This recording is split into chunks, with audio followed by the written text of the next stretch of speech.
హుస్నాబాద్ జిల్లా పరిషత్ బాలికల ఉన్నత పాఠశాల వార్షికోత్సవ కార్యక్రమంలో మంత్రి పొన్నం ప్రభాకర్ పాల్గొన్నారు. ప్రభుత్వ బాలికల పాఠశాల వార్షికోత్సవం సందర్భంగా విద్యార్థులకు శుభాకాంక్షలు తెలిపారు. ప్రభుత్వ పాఠశాలను కార్పొరేట్ ధీటుగా తయారు చేయాలని అన్ని రకాల మౌలిక వసతులు కల్పిస్తున్నామని అన్నారు. ప్రభుత్వ పాఠశాలల విద్యుత్ బిల్లులు ప్రభుత్వమే చెల్లిస్తుందని తెలిపారు.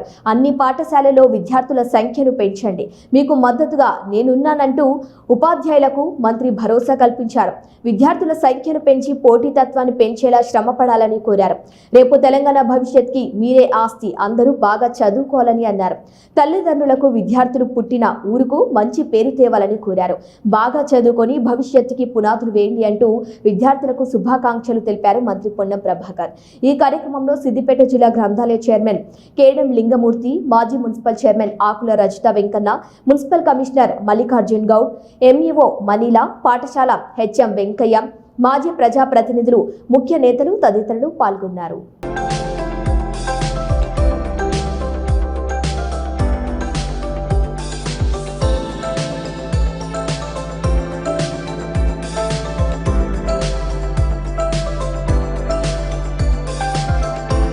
చాలా కొంతమంది తయారైతే అందరూ తయారై రావాలి అలా.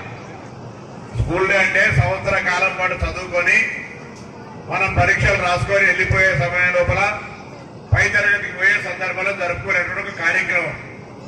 ఈ స్కూల్ డే ఫంక్షన్ లో పార్టిసిపేట్ అయిన ఈ రోజు యొక్క ప్రభుత్వ పాఠశాలలను కూడా ప్రైవేట్ పాఠశాలలతో ధీటుగా తయారు చేయాలని ప్రభుత్వం అనేక రకాల కార్యక్రమాలు తీసుకోవడంతో పాటుగా ఖాళీలుగా ఉన్న ఉపాధ్యాయులను నియమిస్తూ అన్ని రకాల మౌలిక సదుపాయాలను కలగజేయడంతో పాటుగా ప్రభుత్వ పాఠశాలలకు భారంగా ఉన్నటువంటి విద్యుత్ ఛార్జీలను ప్రభుత్వమే కట్టి నిర్ణయం తీసుకోవడంతో పాటుగా గత చాలా కాలంగా ఉన్నటువంటి అధ్యాపకుల బదిలీలు కావచ్చు, అధ్యాపకులకు సంబంధించిన ప్రమోషన్లు కావచ్చు, అధ్యాపకుల నియామకాలకు సంబంధించి కూడా ప్రక్రియ చేపి ఈరోజు అధ్యాపక వర్గంలో ఉన్నటువంటి అసహనాన్ని కూడా తొలగించిన దృష్ట్యా నేను అధ్యాపక వర్గాన్ని కోరుతా ఉన్నా, ఏ పాఠశాలలో మీరు పనిచేస్తా ఉన్నారో ఆయా పాఠశాలల్లో స్ట్రెంత్ పెంచుకొని అన్ని ప్రభుత్వ మౌలిక సదుపాయాలు కల్పజేయడానికి వ్యక్తిగతంగా హుస్నాబాద్ నియోజకవర్గంలో ఉన్న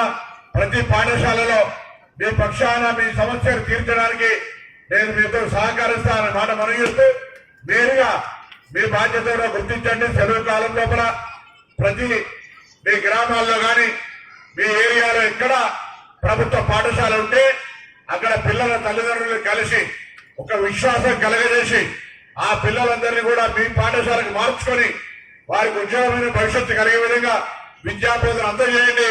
అప్పుడు మీరు చేస్తున్న ఉద్యోగానికి మీ జీవితానికి సార్థకత ఏర్పడుతుంది.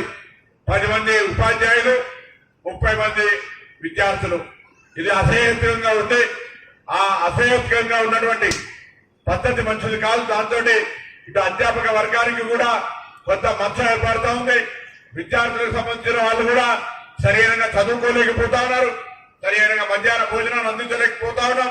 సంఖ్య ఎక్కువగా ఉన్నప్పుడు బోధించే వారికి ప్రోత్సాహం దొరుకుతుంది, చదువు నేర్చుకోవాల్సిన కూడా ఒక పోటీ తత్వం పెరుగుతుంది. కాబట్టి సంఖ్యను పెంచుకోవడానికి ప్రభుత్వ ఉపాధ్యాయులుగా అధ్యాపక వర్గం అంతా మీరు శ్రమపడండి. మీ వెనక మేముండి మీతో కలిసి వస్తాం.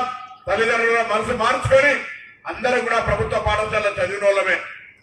ప్రైవేట్ నుండి ప్రభుత్వానికి అసలు టీచింగ్ సైడ్ అయితే చూస్తే జమీన్ ఆస్మాన్ వరకు ఇక్కడ అంతా కూడా ట్రైన్డ్, అనేక కాంపిటేటివ్ ఎగ్జామ్స్ రాసి పాస్ అయి వచ్చిన వాళ్ళు ఎందుకో మరి అధ్యాపక వర్గం ఆనాడు తల్లిదండ్రుల విశ్వాసం కోల్పోకుండా కాపాడుకున్నారు. పిల్లలు కూడా మీ దగ్గర సొంత పిల్లల్లాగా చదివించుకున్నారు. ఇవాళ మరి ఎందుకు జరుగుతోందో అధ్యాపక వర్గం కూడా ఒకసారి ఆత్మ పరిశీలన చేసుకోవాలి. మీ మీద విశ్వాసం లేదా? పిల్లల మీద తల్లిదండ్రులకు అతి ప్రేమ, ఇక్కడ ఉన్నటువంటి అపనమ్మకం ఉందా? ఏదైనా కారణం కావచ్చు. ప్రభుత్వం ఇంతమంది ఇన్ఫ్రాస్ట్రక్చర్ ఇచ్చిన తర్వాత పిల్లల సంఖ్య ఉంటే దానికి అర్థం లేదు. కాబట్టి ఆ యొక్క సంఖ్య పెరగడానికి అన్ని రకాల చర్యలు తీసుకోవాలని నేను మిమ్మల్ని విజ్ఞప్తి చేస్తూ, పిల్లలారా మీరంతా కూడా ప్రభుత్వం అనేక రకాలుగా మీ మీద పెద్దగా ఆకాంక్ష పెట్టుకుని ఆశ పెట్టుకుంది.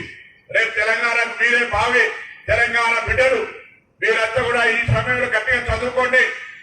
ప్రభుత్వం అన్ని రకాల సహకారం అందిస్తుంది. మీరల్లా గట్టిగా చదువుకునే విధంగా శ్రమపడండి. తల్లిదండ్రులకు ఎంతో కష్టపడి మిమ్మల్ని పాఠశాల లేకపోతే ఇవాళ వెనకటికి కొద్దిగా వేగంగానే పొలం పని మీద కుల వృత్తిలో తీసుకోబోదురు. అటువంటిది ఇలా చదివించాలి అనే తాపన పెరిగింది.